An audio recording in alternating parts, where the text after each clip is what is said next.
things my way, not at all. We're gonna do what I wanna do when I say, not when you say, but when I say. And I say that my way is the sure way. My way will work out fine. And if you still prefer to do things your way, you go your way, and I'll go mine. You can't do that. I mean, you know, I really feel like a space case here. I'm typing in thin air. I came to the studio every day, called the people, went through a big book like about that big, and went through all the names and said, can you help me? Can you help me? Can you help me? They all said no. Well, I gotta do this, and I gotta ski. It's important for me to ski. I said, oh, that's nice, but I'll do anything else, you know. Fine. Getting the people who wanted to do something like this and getting them interested took a lot of talking and a lot of hard work. Some people just said, yeah, I'll do it. Fine. Have you heard the term Shanghaied? I was sitting at this bar one time, and some guy came by and said, hey, work on my shift. No. I was Shanghaied into doing it by Max. Max is okay. My first production with him. What about 3 to 1? Was there something specific in that attracted you, or did you get involved in that? We twisted his arm. Don't edit that out. I want this guy to be nailed to the wall for it. No, I nearly put my name into, there was a sort of a list of people who wanted to work in productions, and I left my name with the school, and evidently Max had gotten a hold of it and gave me a call one day, and I said, I'm ready. I met Max through Rob. Rob and I both worked at the Renaissance Fair, and he saw me, he says, I want to work with you. He says, well, I want you to get together and meet my roommate Max, you know, see how you guys get along. And we found that all of us have a lot in common as far as our attitude towards life in general and in art. And it was kind of an immediate, wow, there's other people like me that have come from totally different backgrounds living many miles away, but we still have so much in common. And that was kind of, I think it felt good for all of us. Then one time when Rob was out of town, Max and I and another guy, Kevin, all got together, and we were having conversations about relationships, about women, and about friends and things like that. And a lot of the things that this play is based on are feelings that we all had. It came about basically from a personal experience that I had.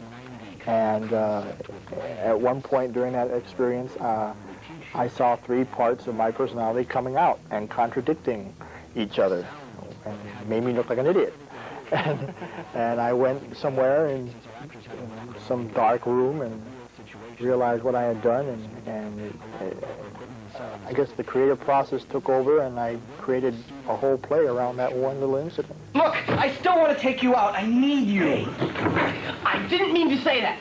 What I meant to say was, I don't care. You understand? I know the kind of person I am. And if you can't appreciate it, I feel sorry for you. Don't tell her that. Get out of here. Max and I are roommates.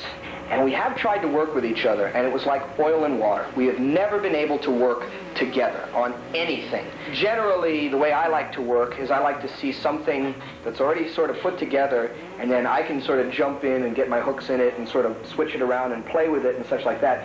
And Max likes, I guess, to do the same thing in a lot of ways. So we both have a concept, and I'm waiting for something to get flushed out and then go in and play with it. And he gets a little hesitant that I'm just going to go in and jump all over and say, well, no, let's change this and change this. So we have a very fiery relationship, but we love each other like brothers. And the play, 3 for 1, is sort of, I don't know how much of this I want to really say, but sort of a little bit like us. Yeah. Well, they are the id, the ego, and the superego. That was the concept that I went to, or went from, when I first thought of it. It's existential time. It's existential. No, come on, look, come on. Tell me about the reality of the situation. You know what? You can't, because. Can I? Yeah, go ahead. Interrupt, sir. When you say that line, I mean, this is a kind of a weird point, but it's hard for Max because what you do is you write something and it's your baby, and then you have to give it up and you have factors like lights and audio people and camera angles and poor equipment or whatever the problem is at the time, and delays. And then you have actors, and actors will do this. They will interpret. She's very special to me. She makes me laugh. You can soften. You can soften. You know how important that is. No, can I read? I'm going to read it once. So, Would you like to read it once? yes, No, Vicky? Vicky, you can come over and read it next. Wait, there's somebody. There's a couple of kids walking by next door. Why don't we get them to read it? I think that the scope of who's directed who and what's been going on in that aspect of the play has changed since we started. It has not been the same all the way. Now it's getting more to the point where Max is trying to disconnect himself from the characters, and not that how he saw it he has to let go of. It's his baby. It's like letting your child go out into the world and letting somebody else handle it. And that's hard. It's hard to let go. It's hard to release. And Rob really, I feel, bit off a lot. I'm not saying it's more than he can chew, but I think there's been points in the production where he's felt like it was more than he could chew and really didn't feel like dealing with it, because it's a lot of responsibility to direct something. It's a lot of responsibility to have a lead in something, and to do both of them at the same time and try and coordinate all of the above little pieces is really hard. And I think that watching him go through that and watching Max learn his aspect, I am in turn learning from it. It's educational for me to watch how they've been trying to learn how to make everything cohesive instead of so bumpy. There are times I can really feel for him, and then there are times I'm just like, no pity, man. I've been there. I know better. You know, it's funny, now that I watched the two of you, it makes me feel really nervous about this, because I have had no formal training at all. I've always taken the bull by the horns method to acting. I think the fact that you guys have done so much on your own really helps this whole thing. You know, because I can just blab on and you'll know what I'm talking about. I was just thinking about something. I just realized, well, maybe there's somebody talking. I thought he was talking to Max. Yeah, me too. He likes the camera Then he a lot. said guys, and I said, no, guys doesn't quite register with me. Remember what happened last time he said guys? You don't say guys right. See, he's... Oh, God, I can't take this anymore. He's back on the other note, right? Yeah. Guys! I've said this before, I'll say it again. Directing is hell. You really don't want to do this. This is the last day of shooting, and we have shot already 4 days, and we have gotten late starts each time because of camera equipment or lights not being where we want them to be, or audio people being late, or audio equipment not being where we want them to be. Tonight we have to shoot almost half the play. And we have special permission, not really given by a lot of people, or to a lot of people. We have special permission to stay as late as we want and finish this play tonight. My database has been going wacky. Sherlock Holmes said that your mind is like an attic. And that you have to clear everything You can't out. keep too many things in the attic, otherwise when you go up to find what you need, you won't be able to find it. So you've got to take the other stuff out. Oh, I know what screwed me up. I can't do that. I get taste. I said, she said something, what did she say, and did you say she had a pretty good idea?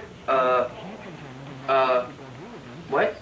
So how are we going to do this? Because I warn you guys now, I'm going to be calling lines all the time. Yeah. So what we do is, every time you ball up a line, he'll give you the next line. We go back to the line before, previous, and go from there. Rolling tape. Time is the key. Yes, babe. Count down 5, 4, 3, 2. I don't want to wait forever to find something. Time is the key right now. You have to have patience. Look, I'll work. I'll work till I get us the kind of attention we deserve, and then, when that happens, you guys could do cartwheels, jump up and down, pray, do whatever celebration you want. It doesn't matter. And you're supposed to cut me off somewhere. You got the line right. Can we do that again? Are we rolling tape? Excuse me. No offense. Camera 1. There's nobody covering me. You are covered. Don't worry about it. Okey-doke. He's going to give a little. A little what? A little migraine. Everybody on the crew, no. No, he learned patience a little bit. A little bit. That much to go. That much to go. And we're done. It's only 11 o'clock. Ah! What we both learned from this is that we are not the center of the universe when it comes to creativity. We are not the last word. It's good. Let's go. It's good. I want to go home. Move the beat. On the show. Tape is rolling now, correct? So let's get rid of the mic. Okay, here we go. 3, 2, 1. What did we do that was so wrong? We cared too much. Big sin, huh? We cared too much.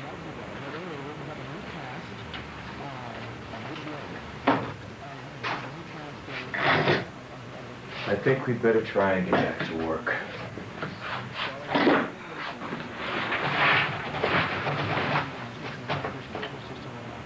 Fade out. Fade out. Fade out. That game's cut. Ball game. We are done, gentlemen. Hooray, hooray, hooray, hooray, hooray, hooray, hooray, hooray, hooray. Hooray, hooray, hooray. He didn't learn any patience at all.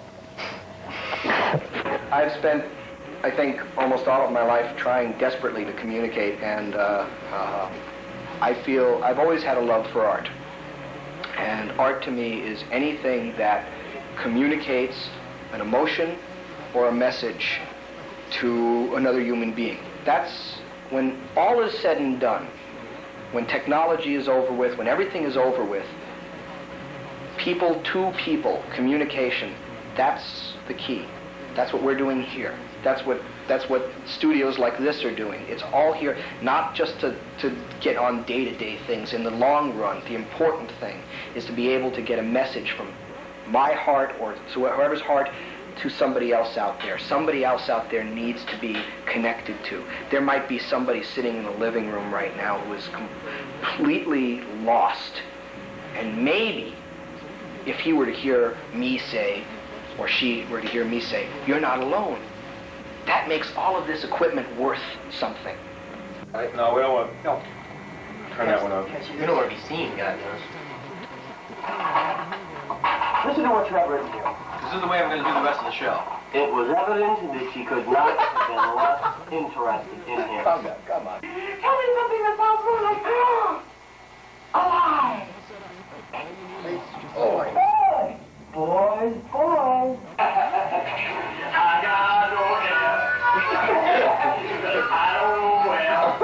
How did you like the play itself? Like what is said, the ideas of it? I think it was great. I think it said a lot of things. I think it said a lot of things well worth mentioning. No, I thought that the technical direction needed a lot of help. Who's the technical director of this? Me. I felt that none of us were as well adapted for television acting as we could be. But because none of us were adapted for the type of television acting that goes on at the studio, I think that I was directing as if it were a theatrical production, assuming that cameras could get us, and assuming that lighting would be put up the way it was supposed to be put up. And I felt that, not to be an egotist, that if everything else worked out right, the directing would have paid off. But because the technical end was understandably shoddy because of time, then that's everybody involved down there. Nothing anybody could have done would have made it look that much better. And I think that nobody should get over technical. I appreciate everything that everyone did, both from writing, directing, acting, and the technical crew. The technical crew was doing the same thing that we were doing as actors. We were all learning. Yeah, and we all learned a lot. There was a lot that, I really respected within your work. There's a lot of energy. And yours. I mean, I was real surprised by his work. I mean, I could see where you were going from rehearsals, but your work I was really impressed with. I mean, there were scenes I was like, Wow. Uh-huh.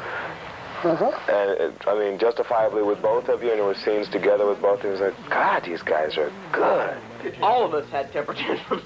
All of us. Well, no, Kleinell did. Kleinell was cool. Never. We were all going. Kleinell was funny. Kleinell was going. He was like, we'd all go. And Kleinell would go. All right.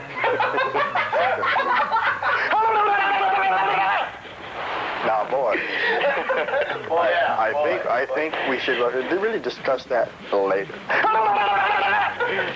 Okay. All right. I'll do it your way. Kleinell impersonation. That's true. I've got to admit. You have always, throughout this whole thing, been the embodiment of cool. I've never seen any human being be the eye of the storm. I always thought that you were going to say goodbye. Every time you went out that door, I thought, that's the last we're going to see of that guy. He's going to make some excuse. Like he was going to...